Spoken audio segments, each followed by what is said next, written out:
আলু সেদ্ধ, এমনি আলু, কাঁচা আলু, কাঁচকলা, লঙ্কার গুঁড়ো, নুন, গরম মশলার গুঁড়ো, জিরে ধনে গুঁড়ো, হলুদ গুঁড়ো, বেসন। আমি এখন এগুলো সব একসাথে মেখে নেব।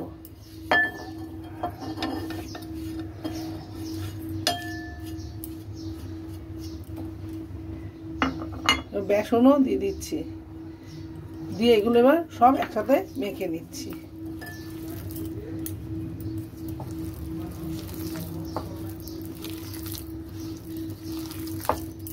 হাফ চামচ মতন চিনি, এবার এটাকেও ভালো করে মিশিয়ে নেব। আলুটা দিয়েও মেখে নেব, গোল গোল করে নেব, নিয়ে এবার এটাকে আমি কড়াইতে ছেড়ে দেব। আমি একটা কড়াইতে তেল বসিয়ে দিলাম, এবার এই কাঁচকলা আলু মাখাটা আমি কড়াইতে দিয়ে দিচ্ছি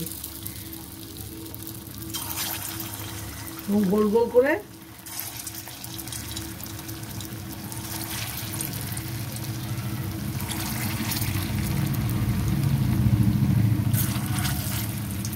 এক পাশ ভাজা হয়ে গেছে, আমি এবার এটাকে উল্টে দেবো।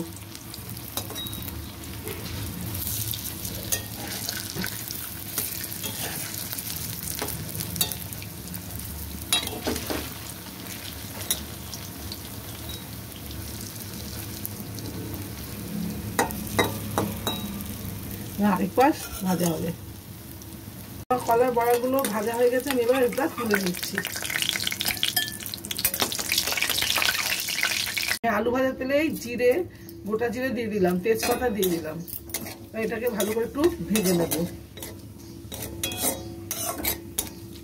আমার জিরেটা ভাজা হয়ে গেছে, গন্ধ সুন্দর ছেড়েছে।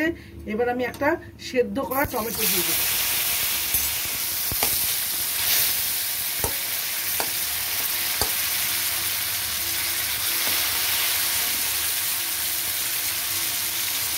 জিরে ধনে গুঁড়ো দিয়ে দিলাম,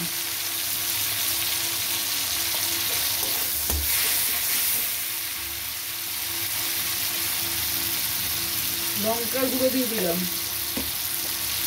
হলুদ দিয়ে দিলাম, দিয়ে এটাকে ভালো করে কষিয়ে দেবো।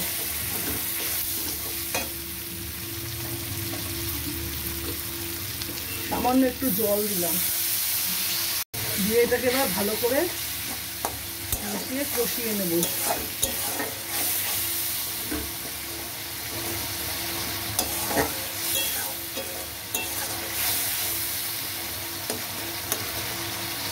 মশলাটা কষানো হয়ে গেছে, মশলাতে তেল ছেড়ে গেছে, এবার আমি আলুটা দিয়ে দেবো,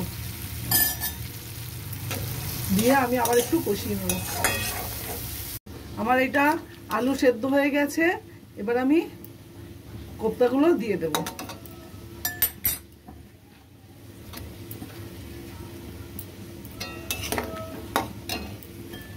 দিয়ে দিলাম একটু গরম মশলা, দিলাম ধনে পাতা,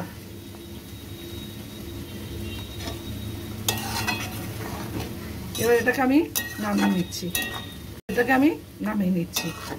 ঠিক আছে, কাঁচকলা দিয়ে কলার কোপ্তা, এটা আপনারা এইভাবে রান্না করে খেয়ে দেখবেন, খেতে খুব ভালো লাগে। খেয়ে আপনারা কমেন্ট করে জানাবেন।